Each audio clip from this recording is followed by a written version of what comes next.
The emergency alarm echoed through the massive halls of the Galactic Coalition headquarters. Admiral Kess stumbled into the council chamber, his blue skin looking almost gray with exhaustion. His uniform was torn and stained with what looked like engine oil. Around him, delegates from dozens of different alien species whispered nervously in their various languages. "Honored members of the Coalition," Keth began, his voice shaking to the translation device attached to his throat. "I bring terrible news from the Outer Rim territories. The Void Swarm has struck again." A wave of frightened chittering swept through the chamber. The Void Swarm was every civilized species' worst nightmare, a collection of living ships that consumed entire worlds, growing stronger with each victory. "How many worlds this time?" asked Delegate Vorn, his tentacles curling with anxiety. 12 colonies in just 2 weeks, Keth replied, his hands trembling as he activated a holographic display.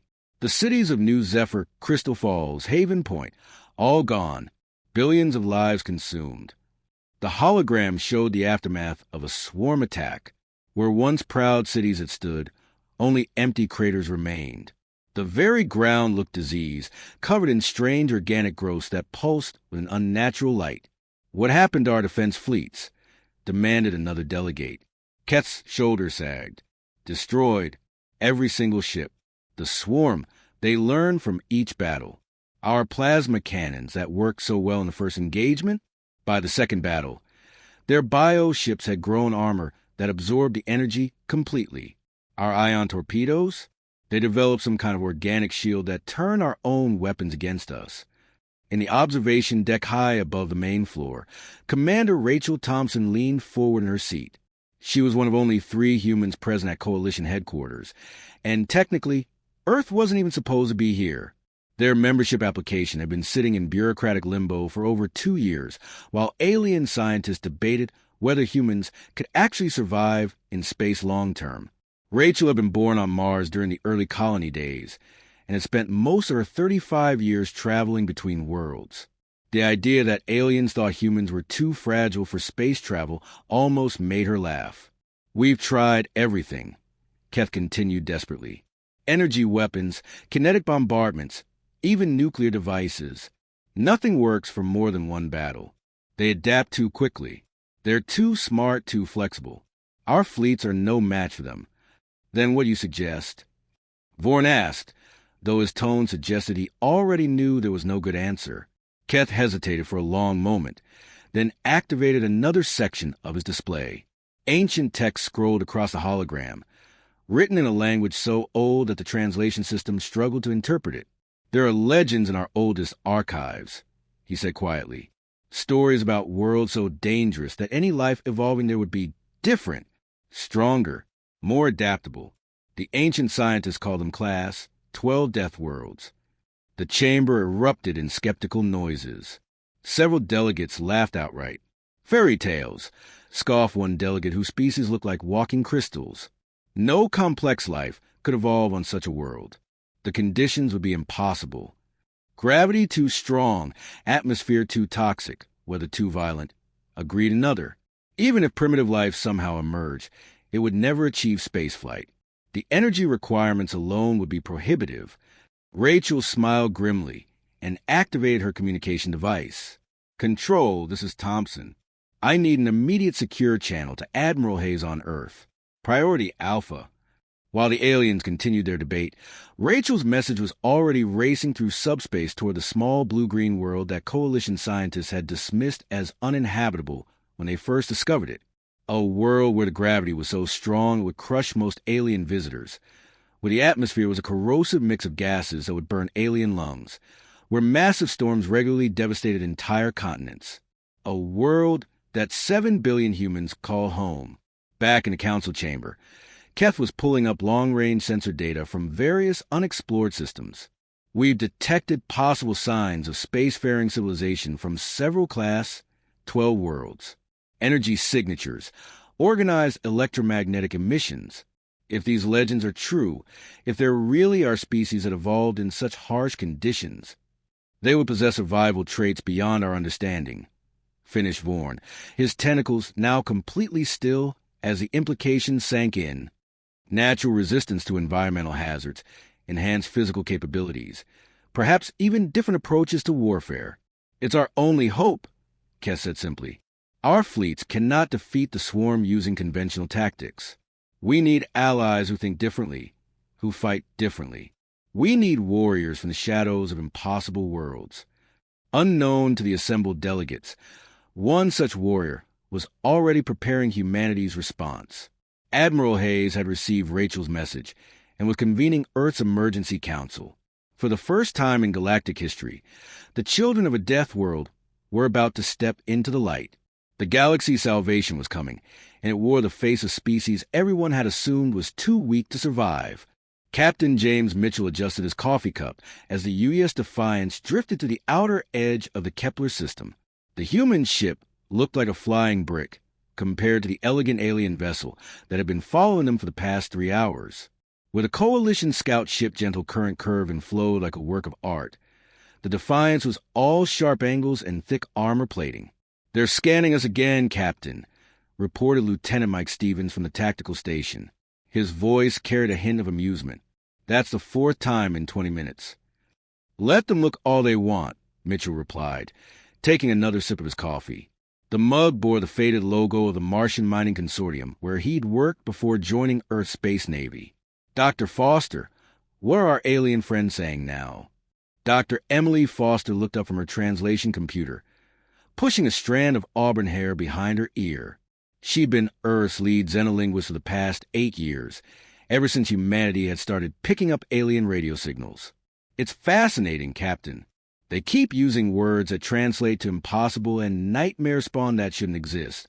Oh, and apparently we're metal-wrapped Death Seekers." Mitchell chuckled. "That last one's actually pretty accurate. 3,000 kilometers away, Captain Yith of the Coalition scout ship was having what could only be described as an existential crisis. He'd volunteered for this first contact mission because his species, the Kalari, were known for their bravery. Now, he was beginning to question that reputation. "Science Officer Meln," you called a subordinate. "Please tell me again what our sensors are detecting." Meln's feathers ruffled with nervousness. "Captain, the alien vessel appears to be constructed almost entirely of refined metal. Thick metal. No energy shielding detected anywhere on their hull. No bio-grown components. No adaptive armor plating. How do they survive in space without proper shielding?" I don't know, Captain.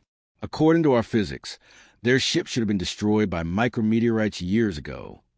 As if summoned by their conversation, a chunk of space debris roughly the size of Yitha's head struck the human ship's hull. The impact created a bright flash of sparks visible even through the vacuum of space. Both Kalari officers tensed, waiting for the explosion that would mark the end of the alien vessel. Instead, the Defiance simply continued on its course as if nothing had happened. "By the ancestors," whispered Yitha's navigator. "They just absorbed it." On the human ship, Stevens barely glanced at his damage report. "Hull breach on Deck 7. Maintenance teams are already on it. Estimated repair time, 15 minutes. Standard protocol." Mitchell nodded. "Dr. Foster, are we getting anything useful from their transmissions?" Emily's eyes lit up with the excitement of a puzzle being solved. "Actually, yes. I think I'm starting to understand their language structure. They're trying to figure out how we survive what they keep calling the metal coffin of certain death. Should we explain about redundant hull plating in emergency compartments? I don't think they believe us. Captain, I'm picking up biographical data transmissions. They're sharing information about their homeworld with us, probably as a friendly gesture." Mitchell leaned forward in his command chair. "What's it like?" Emily scrolled through the data, her expression growing more amazed by the second. "It's a paradise world, Captain. Stable climate, gentle weather patterns, gravity about 60% of Earth normal. Their entire planet is basically one big garden. No wonder they think we're impossible," Stevens commented. "To them, we're basically demons who crawled out of hell and somehow learned to build spaceships." The irony wasn't lost on any of them. These aliens, with their beautiful ships and advanced technology, came from a world so gentle that they considered a light breeze to be severe weather.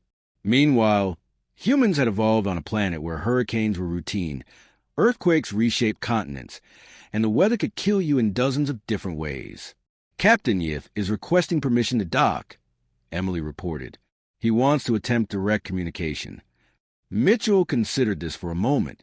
Tell him we'd be honored, but warn him about our ship's environment. Standard Earth atmosphere might be a bit rough for someone from a paradise world.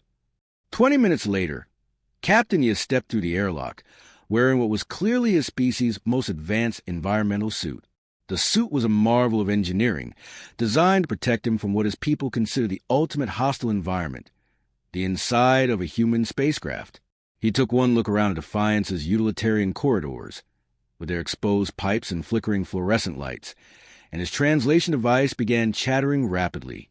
"What's he saying?" Mitchell asked. Emily listened for a moment, then started laughing. "He's asking his ship's medical officer to prepare trauma counseling. Apparently, our ship's interior looks like what his people would imagine the inside of a torture chamber to be." Mitchell extended his hand in the universal human gesture of greeting. Yith stared at it for several seconds before tentatively reaching out with one clawed finger. "Welcome aboard," Mitchell said simply. "I think we need to talk." What followed was humanity's first real conversation with an alien species, and both sides quickly realized they were dealing with something completely outside their experience. The galaxy was about to discover that evolution on a death world had produced something unprecedented, a species that thrived where others merely survived. Admiral David Hayes stood on the bridge of the UES Indomitable, watching the Coalition fleet dance through space like graceful butterflies. Their ships moved in perfect formation, firing brilliant beams of energy that painted rainbow patterns against the darkness. It was beautiful to watch, like some cosmic ballet performance. It was also completely ineffective against a void swarm. "Sir, the Coalition forces are pulling back again," reported Commander Lisa Park from the tactical station. Her voice carried barely concealed frustration. "That's the third retreat in 2 hours." Hayes nodded grimly. Through the view screen, he could see the alien bioships of the void swarm advancing steadily. They looked like massive insects crossed with submarines, their hulls rippling and shifting as they adapted to each new weapon the Coalition threw at them. "Colonel Anderson," Hayes called the Marine commander standing beside him. "Your assessment?" Colonel Tom Anderson had spent 20 years fighting in every hellhole the galaxy had to offer, from the acid storms of Titan to the frozen wastes of Pluto's outer moons. His weathered face bore scars that told stories of a dozen different wars. "They fight like they're afraid to get scratched, Admiral." All that fancy dancing around, trying to stay at maximum range. They're fighting not to lose instead of fighting to win. And the enemy? Anderson's gray eyes hardened as he watched another Coalition ship retreat from a damaged swarm vessel, learning from every shot fired. Every energy beam they dodge teaches them something new.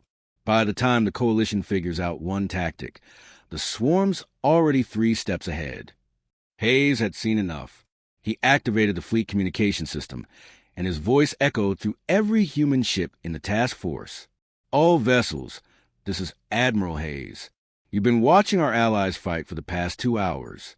Now it's time to show them how humans do business. Execute Operation Sledgehammer." The transformation was immediate and shocking. Where moments before the human fleet had been maintaining a respectful distance, now every ship suddenly accelerated toward the enemy at full burn. No fancy maneuvering, no elegant formations, just raw, brutal acceleration directly at the heart of the swarm formation.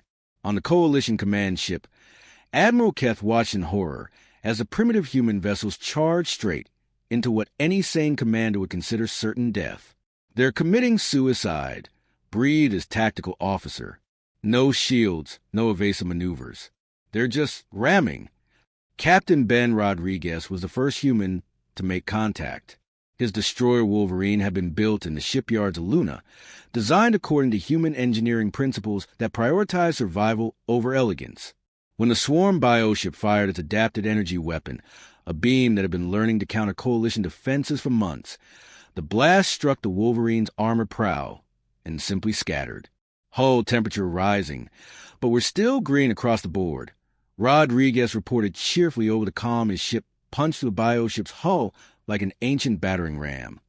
tearing a massive wound in the living vessel. Target eliminated. Proceeding to secondary objectives. The swarm had never encountered anything like this.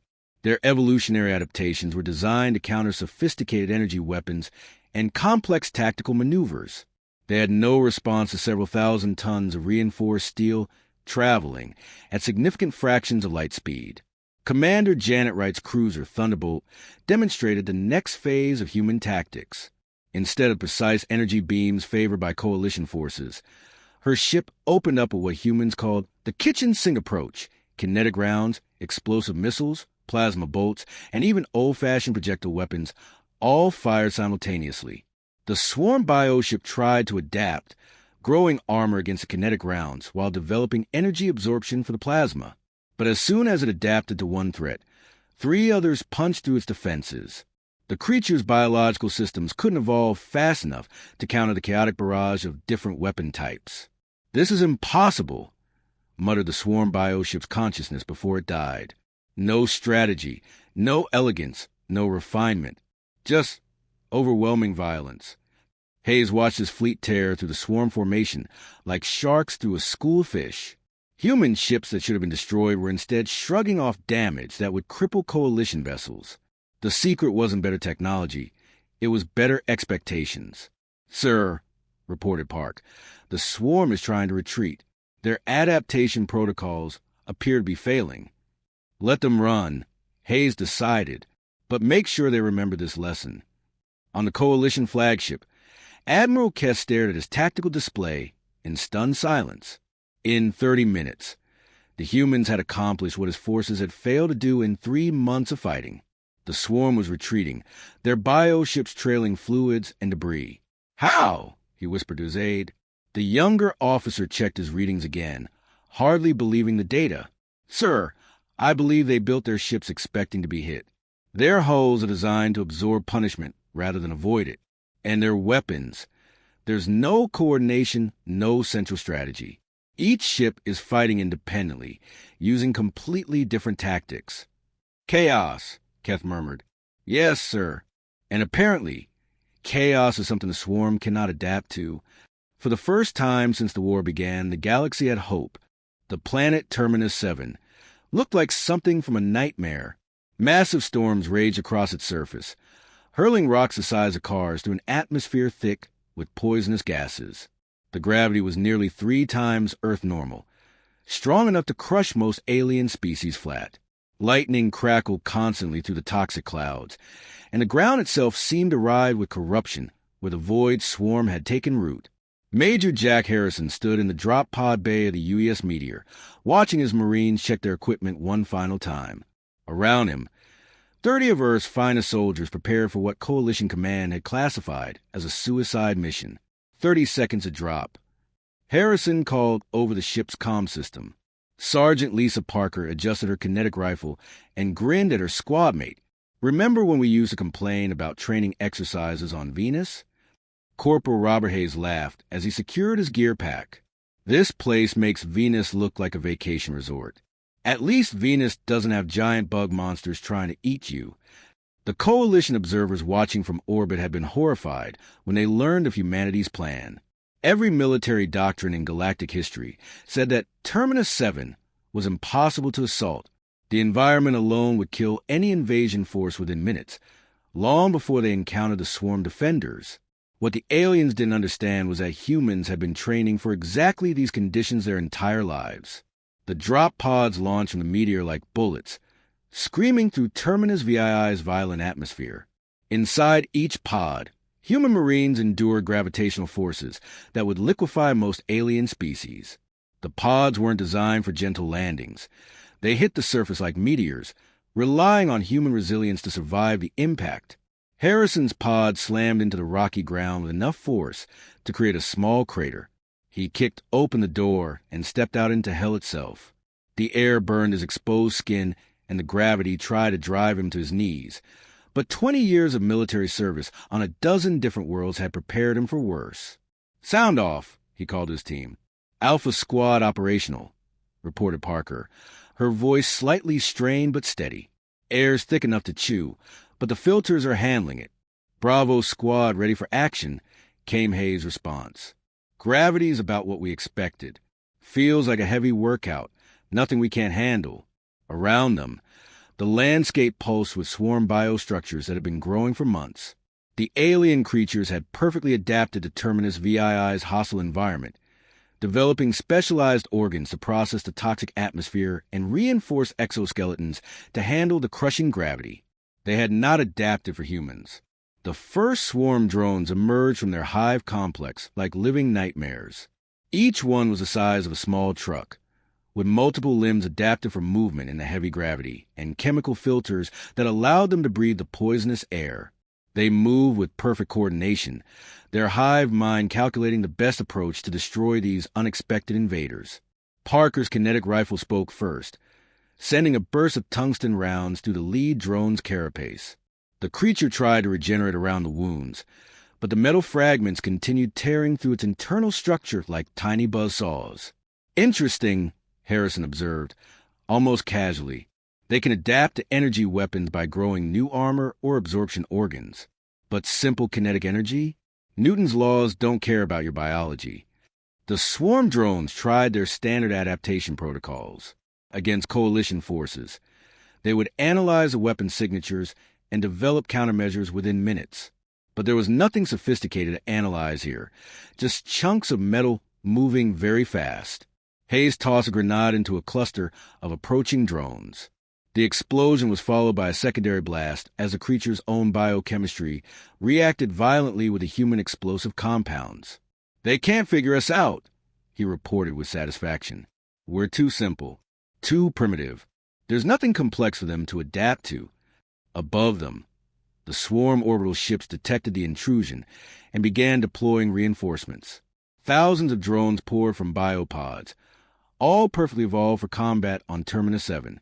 What they found was a species that treated their death world like a challenging training ground. Coalition observers watching from orbit saw something unprecedented in galactic military history. Human life signs were not just surviving in conditions that would kill most species in minutes. They were advancing steadily through the swarm positions. "Sir," reported Coalition Science Officer Zeth to Admiral Keth, "the humans appear to be consuming enemy biomatter." Keth nearly dropped his status tablet. "That's impossible. Swarm organic compounds are highly toxic to all known life forms. They're calling it field rations, sir. Apparently, their digestive systems can process almost anything organic." On the surface, Parker was indeed chewing on a piece of processed swarm biomaterial while reloading her rifle. "Tastes like chicken," she commented to Hayes. "Really bad, toxic chicken, but the nutrition packs say it's safe enough." "Everything on Earth tried to kill us for millions of years," Hayes replied, taking cover behind a destroyed swarm structure. "Our stomachs learned to handle just about anything." Harrison coordinated the assault with practiced efficiency. Unlike the elegant tactics favored by coalition forces, human strategy was refreshingly direct. Advance. Destroy everything that moves. Secure the objective. Repeat as necessary. By the end of the day, the swarm presence on Terminus 7 had been completely eliminated. The aliens had finally encountered something their perfect adaptation couldn't counter. A species that had evolved to thrive in conditions that most of the galaxy considered impossible to survive. The galaxy was beginning to understand that humanity's greatest weapon wasn't advanced technology or superior tactics. It was simply the stubborn refusal to die that came from evolving on a world that had spent 4 billion years trying to kill them. The final battle was taking place in the empty space between star systems, where the last remnants of the Void Swarm had retreated to make their desperate stand. Here in the cold darkness, massive hive ships drifted like sleeping giants, each one the size of a small moon and carrying millions of swarm creatures. Admiral Hayes stood on the bridge of his flagship, surrounded by holographic displays showing a combined human and coalition fleet. For the first time in galactic history, multiple species were working together as a unified fighting force. The secret wasn't advanced technology or superior tactics. It was something much simpler and far more human. Captain Walsh report. Hayes requested over the comm. Captain Jennifer Walsh commanded a mixed squadron of human destroyers and elegant Zephyrian cruisers. 6 months ago, the idea of different species fighting together was considered impossible due to communication barriers and incompatible fighting styles. But humans had always been good at one thing: making friends with anyone willing to work alongside them. "Admiral, we're in position," Walsh replied. "The Zephyrians are nervous about our close combat approach, but they trust us now. We've got their backs, and they've got ours." What had started as desperate cooperation had evolved into something the galaxy had never seen before. Human Marines shared their rations with alien soldiers, while Coalition engineers marveled at human mechanical ingenuity. Most importantly, humans had taught their alien allies something revolutionary: that different fighting styles could complement each other instead of conflicting. "Dr. Foster, what's the status on your breakthrough?" Hayes asked. Dr. Emily Foster looked up from her translation computer, her eyes bright with exhaustion and excitement. She'd been working for 72 hours straight alongside Coalition xenolinguists, trying to crack the swarm's communication network. "It's all about patterns, Admiral," she explained. "The swarm communicates through complex bioelectrical signals that follow mathematical sequences. Most species try to decode the meaning, but humans are naturally good at recognizing patterns themselves. Growing up on Earth meant learning to read weather patterns, animal behavior, seasonal changes, and 1,000 other subtle signals that meant the difference between life and death. While other species had evolved in stable environments where patterns were simple, humans had developed pattern recognition as a survival skill. I can predict their coordination signals," Foster continued. "Not what they mean, but when and where they'll occur. It's like predicting when lightning will strike by watching cloud formations." Hayes nodded grimly. "All ships, this is Admiral Hayes. Execute Operation Final Storm."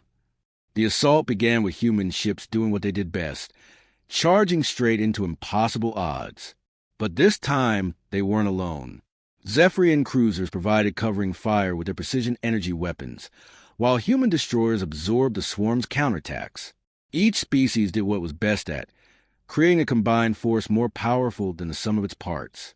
Captain Ben Rodriguez's ship Thunder led the first wave, his hull taking massive damage from swarm bioweapons. But behind him came Coalition ships using human-designed tactics, aggressive advancement instead of cautious maneuvering. "This is Rodriguez," he reported over the comm, his voice steady despite the explosions rocking his bridge. "Hull integrity down to 40%, but we're still in the fight. The aliens are learning fast. They're fighting like humans now." The real breakthrough came when human Marines began boarding the swarm hive ships. What should have been suicide missions became something else entirely when humans in heavy armor started advancing through bio-corridors that shifted and adapted around them. Sergeant Tom Bradley led the assault on the primary hive ship, his squad moving through passages that tried to crush them, burn them, poison them, and tear them apart. The swarm threw everything they had learned about killing Coalition species at these invaders. "Corridors trying to digest us," Bradley reported calmly, cutting through a wall of living tissue with his plasma torch. "Standard acid resistance protocols are holding." Proceeding to target. The swarm's perfect adaptation protocols, designed over millions of years to counter sophisticated alien warfare, had no response to creatures that simply endured everything and kept moving forward. When the bio-corridors filled with toxic gas, humans switched to sealed breathing systems. When the walls secreted flesh-eating acids, human armor absorbed the damage. When gravity fields tried to crush them, humans gritted their teeth and continued advancing. But it was Foster's pattern recognition that delivered the final blow. From her position on the command ship, she watched the mathematical sequences that controlled the swarm's hive mind. "Admiral, I've got it," she called out suddenly.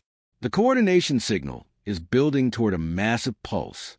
If we can disrupt it at exactly the right moment." "Do it," Hayes ordered. The timing had to be perfect. As the swarm prepared for one final, coordinated assault that would overwhelm the combined fleet, Foster identified the exact moment when their communication network was most vulnerable. Human and Coalition ships struck simultaneously, their combined firepower targeted not at the hive ships themselves, but at the communication nodes Foster had identified. For one brief moment, the swarm's perfect coordination shattered. It was enough. Without their hive-mind connection, the individual swarm creatures became confused and disoriented. The remaining Hive ships, their perfect adaptation protocols failing for the first time in their species' history, began retreating into deep space. As the last swarm vessel disappeared into the darkness between stars, Admiral Keth approached Admiral Hayes on the command deck. "Your species calls your world beautiful," the alien admiral said quietly, "but our scientists classify it as barely habitable. How do you see paradise in what we consider a nightmare?" Hayes smiled, looking out at the stars that humans had claimed as their new frontier. "That's the thing about growing up in adversity. Admiral, what doesn't kill you really does make you stronger. And now, anyone who wants to threaten the peace of this galaxy will have to deal with the children of Earth." The Terran Defense Corps was established 6 months later, marking humanity's official emergence from the shadows as the galaxy's protectors.